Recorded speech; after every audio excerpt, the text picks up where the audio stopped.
Hello, I'm Pastor Keith Mozingo of Metropolitan Community Church of Baton Rouge. I want to thank you for clicking on the video of our worship message.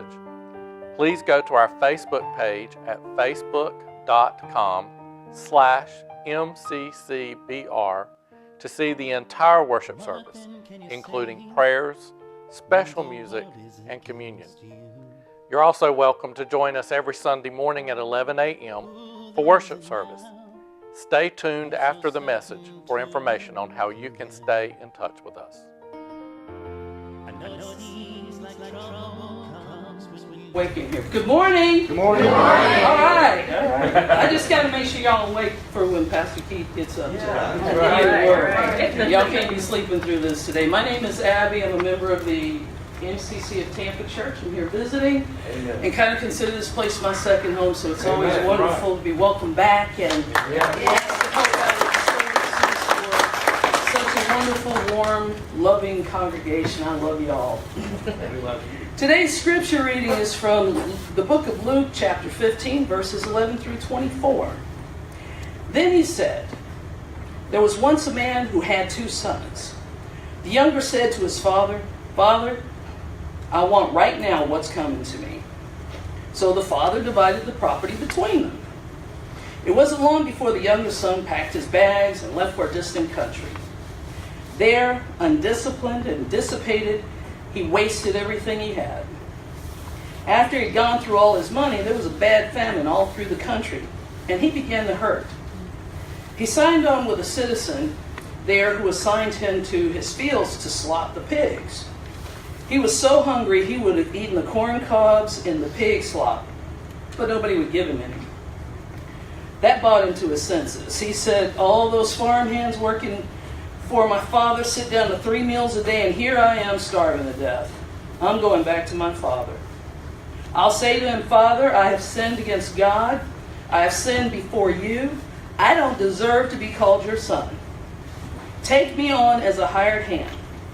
He got right up and went home to his father. When he was still a long way off, his father saw him. His heart pounding, he ran out, embraced him, and kissed him. The son started his speech, 'Father, I have sinned against God. I have sinned before you. I don't deserve to be called your son ever again.' But the father wasn't listening. He was calling out to his servants, 'Quick, bring a clean set of clothes and dress him. Put the family ring on his finger and sandals on his feet. Then get a grain-fed heifer and roast it. We're going to feast. We're going to have a wonderful time. My son is here, given up for dead and now alive. Given up for lost and now found.' And they began to have a wonderful time." Hear what the Spirit says today. Thanks be to God.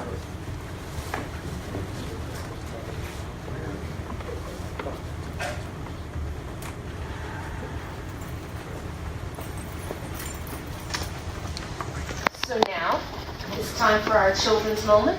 If we could have any of the kids who would like to come up. And so you can stay in your seat since you're our other kid.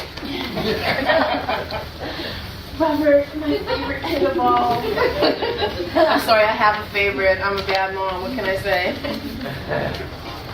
So, when you guys heard the reading today, we were talking about a boy who went to his dad, and he wanted to go out into the world.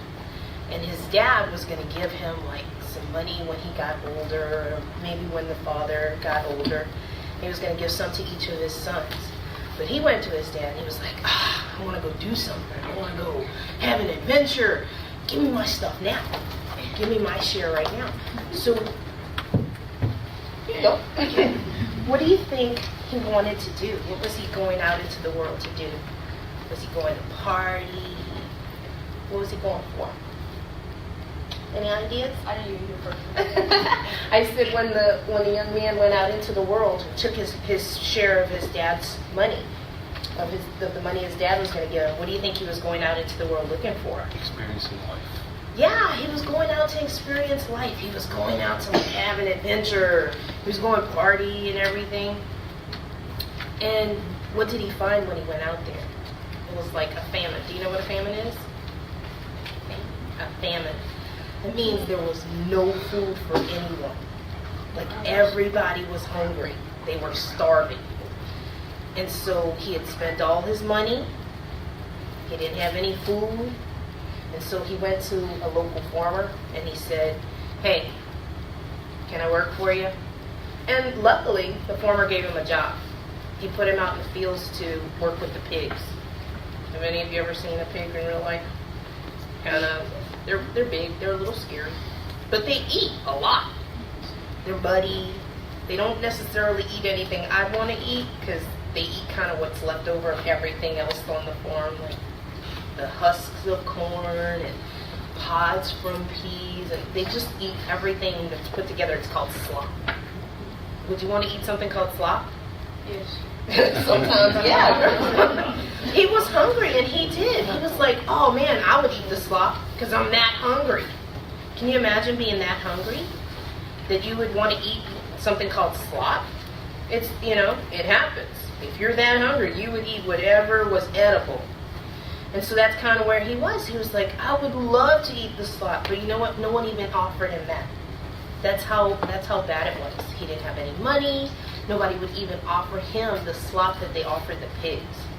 And he was sitting around thinking, "This bites. It really does." It's like when I was back at home on my dad's farm, people who were doing my job, they eat 3 meals a day. And they have good food. They have food from the house. They have like steaks and French fries and salads and all kinds of good stuff. And he started thinking like, okay, why am I here like wishing I could have this pig slop when if I went back to my dad and worked for him, they have good food. So that's what he decided to do.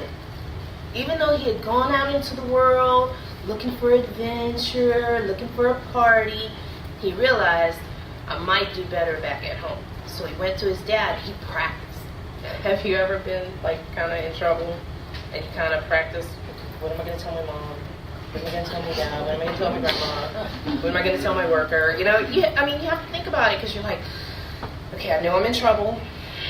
What am I going to say? So that's what he did. He practiced ahead of time.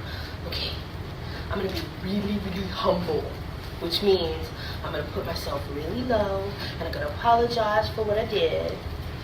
And I'm going to hope that my dad will let me work for him. I know I can't, he's not going to treat me like he used to treat me because I kind of messed up. But I'm hoping that he'll just kind of treat me like a servant. And I would be happy because then at least I'd get to eat, right? He just wanted to be fed. And so he went home and he got his speech all ready. And his dad kind of saw him off in the distance. And he was like, okay, I got my speech. And his dad comes running up to him. He's like, "Okay, Father, I have sinned against you." And he's trying to recite his speech. And what does dad do? Did you hear? What does dad do? He calls the servants, brings some clothes, they have a ring on his finger. Hey, he didn't even let him make the speech. He's like, "No, dude, you're all good. Let's have a party." Now, what did he go out looking for in the first place? A party. What did his dad give him right back at home? A party. And what did he experience when he was out in the world? He went out seeking something. And what he found was famine. What was famine?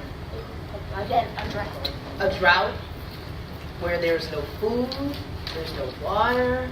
He was hungry. But when he got home, what's the first thing his dad did? Threw a party and he fed him.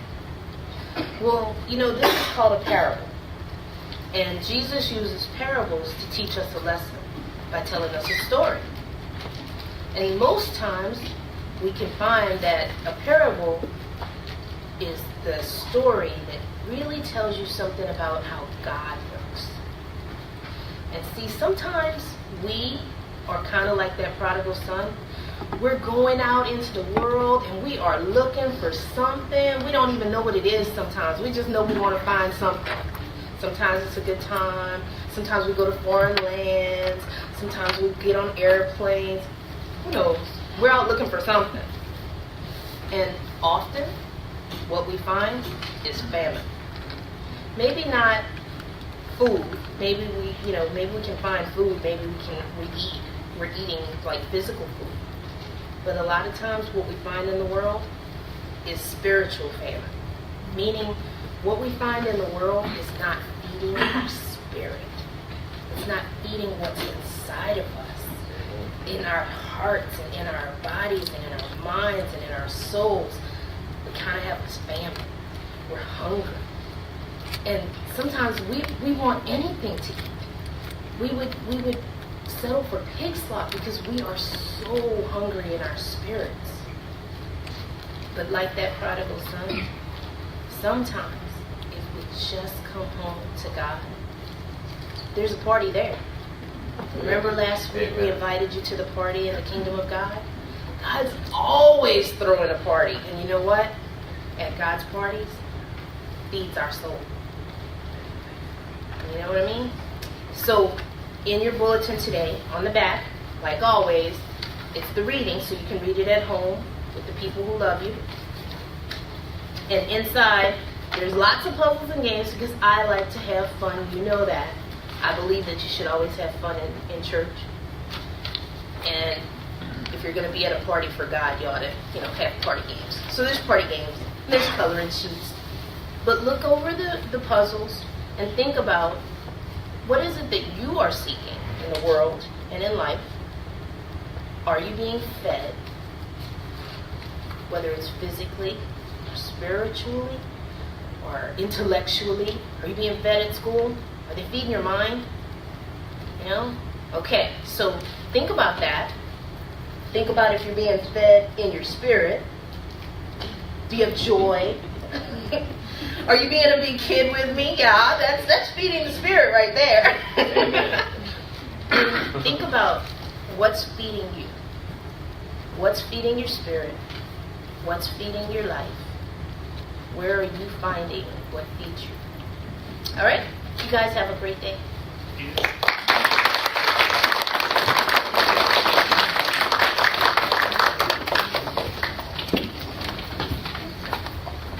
Y'all ready for the party?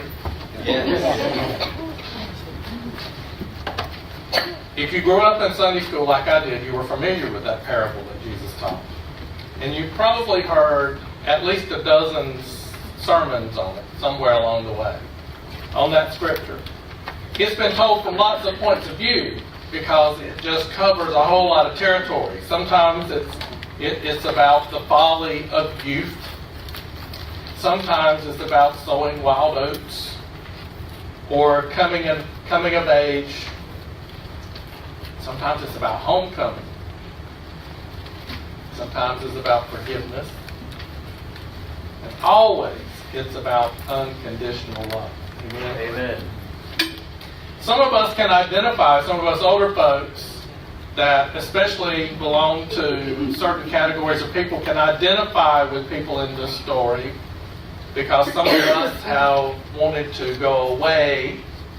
Some of us didn't have a choice. In this story, the guy had a choice, but some of us didn't feel like we had a choice. Some of us were kicked out of the nest. And it may have been the home or the church or whatever. So some of us can identify on a whole different level with that story of finding ourselves out there away from God or away from the church. I think maybe a lot more times away from the church than away from God. Sometimes we went because we were thrown out. Sometimes we went just because we didn't fit anymore. And we didn't know that there was a place where we could find that we would fit. Sometimes our theology didn't match. And we didn't know what to do. Whether we can identify with that or not personally, though, we can identify with this. Why do I even go to church? Why do we come together here? Why do we bother to get up on a rainy, windy, threatening Sunday and make ourselves show up? Why do we do that? Usually the answer will be something like this. That's where I get fed. That's where I get fed. Conversely, though, here's how I came to that answer. If you ask people why they don't go to church somewhere or why they don't come here or to any other place, they'll usually say, because I'm not being fed. I'm not being fed there. Fair enough. Have you said that before? Have you heard other people say that before? Probably so. Doesn't that sound like the young man in the story? He finds himself eating pig slop if he can get it. Pig slop. And like Kelly just said, who wants to eat something called slop? Now, I've seen you Louisiana folks eat a lot of things that I don't care to put in my mouth. but slop ain't one of them. Yeah. Slop is not one of them. I know, you can say the same thing about we North Carolina folks too. Slop is not something we want to eat. And he remembered in that moment a place where he could have 3 square meals a day. Do you remember where you can have 3 square meals a day?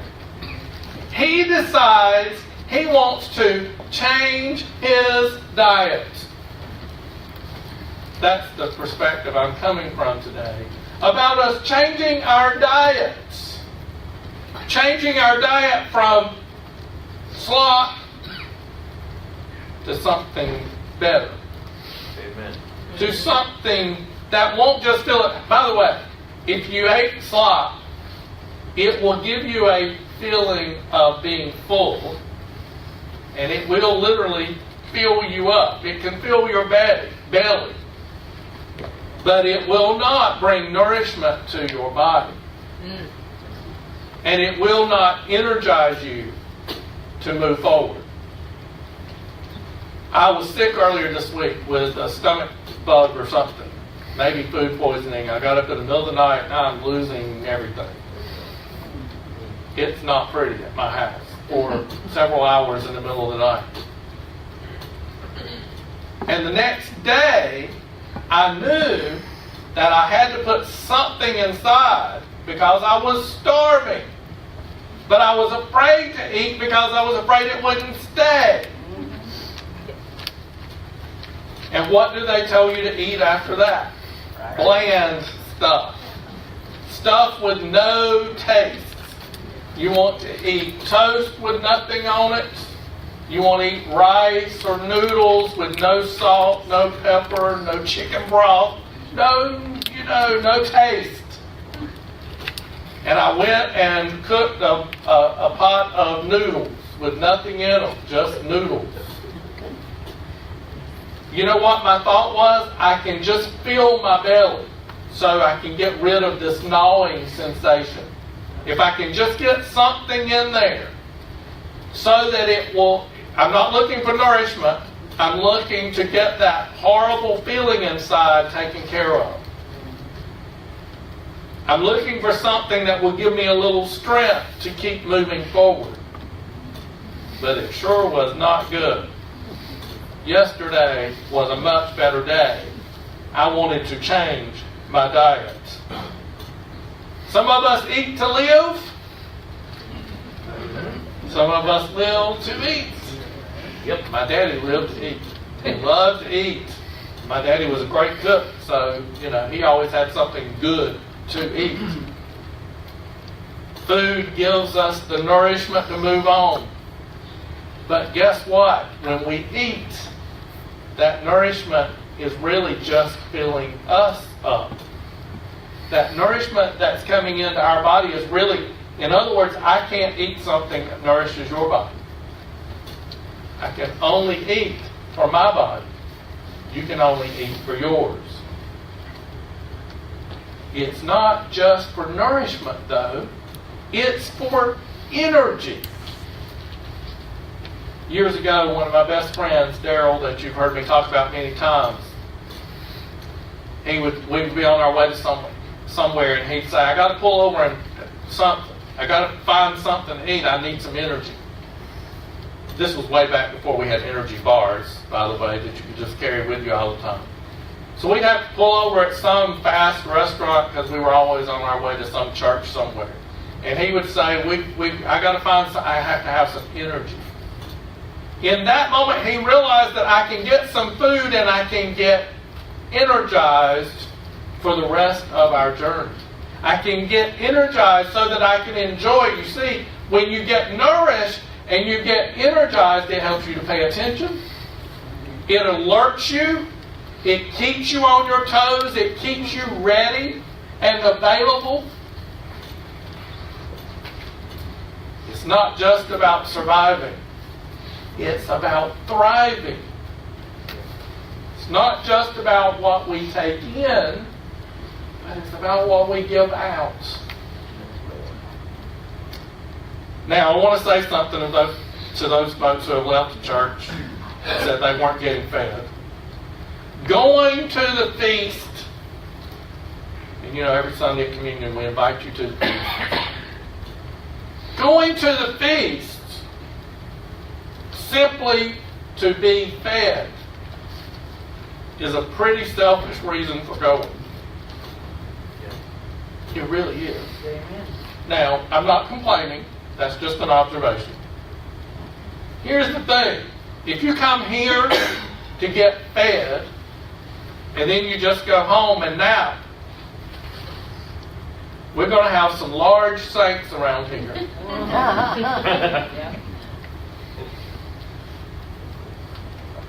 And you may feel full. But if it does not nourish you and energize you to get up and move, then we have failed. And you're missing out on the best part. We can get large and lazy getting fed in church. Did I say selfish? Did I mention that in order for you to eat a good meal here or in most places of worship, that it takes a lot of work on other people to prepare?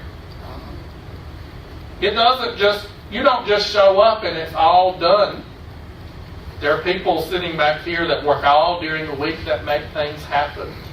There's a person sitting there that just gave us a lesson that came out here and ran copies and did planning. There's music people that do all of the planning. All of that happens. And then some of them work all the way through service, so those of you out there can enjoy what's happening now inside. Amen. We thank you for your service. Yes, yes. Amen. Do you know why we do that? Do you know why we do all of the preparation and all of the serving? Do you know why? Because we want you to have a good diet. We want you to come here and get fed.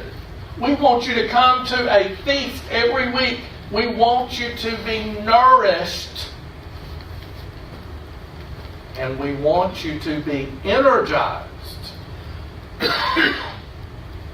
We want you to come here and get 3 square meals a day.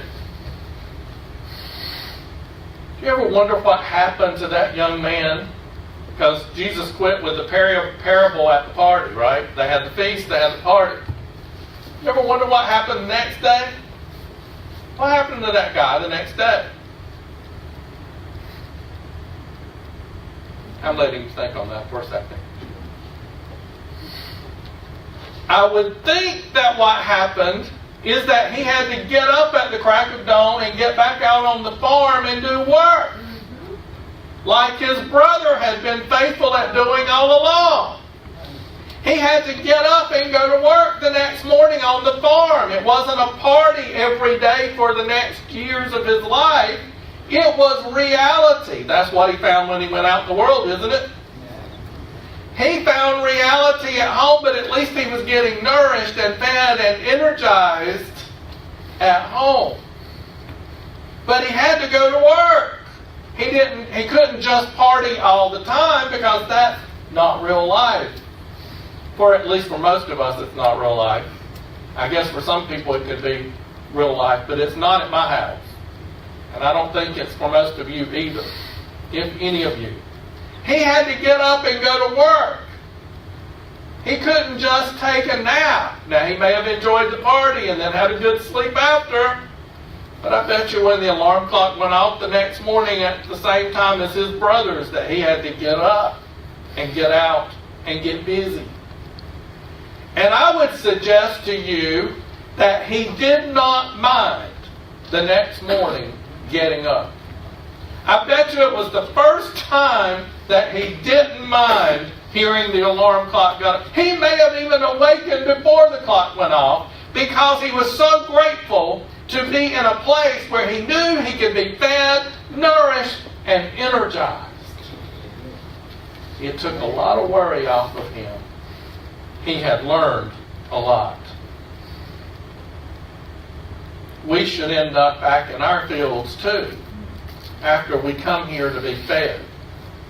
You can take a nap on Sunday afternoon, but on Monday, I hope you're back out there, energized, nourished, and ready to bless your community, to bless those around you, to bless your family, your friends, to bless strangers you've never met or will never see again.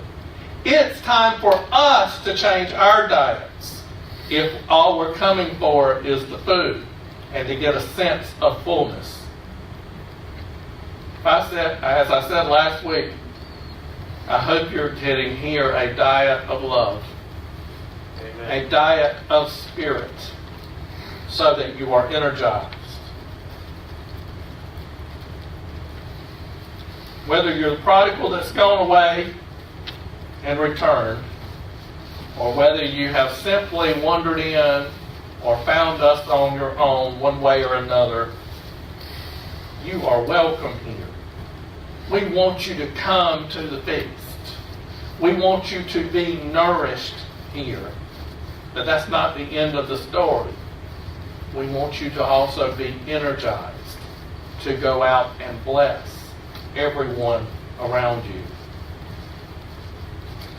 On your seats or somewhere around you, there are some little cards, some little slips of paper and some pen. While this song plays, I want you to think about these focus questions for today. This is the beginning of our stewardship. For the next 3 Sundays, we're talking about our stewardship. Stewardship is generally about what we yield. Today's focus questions are these. What brought me to MCC Baton Rouge in the first place? For what was I searching? You had to be searching for something. What brought you here to start with? And what was missing in your life? If you don't have a card on your chair, please pick one up somewhere around you, and our head usher, Rhonda over here, has one. She can take some to you. While this music plays, I want you to think about that just for a minute, and when the ushers come around in a few minutes for our offertory, drop it in the offering plate. We really want to know what brought you here, and what were you searching for? What was missing in your life? Take just a few minutes to do that.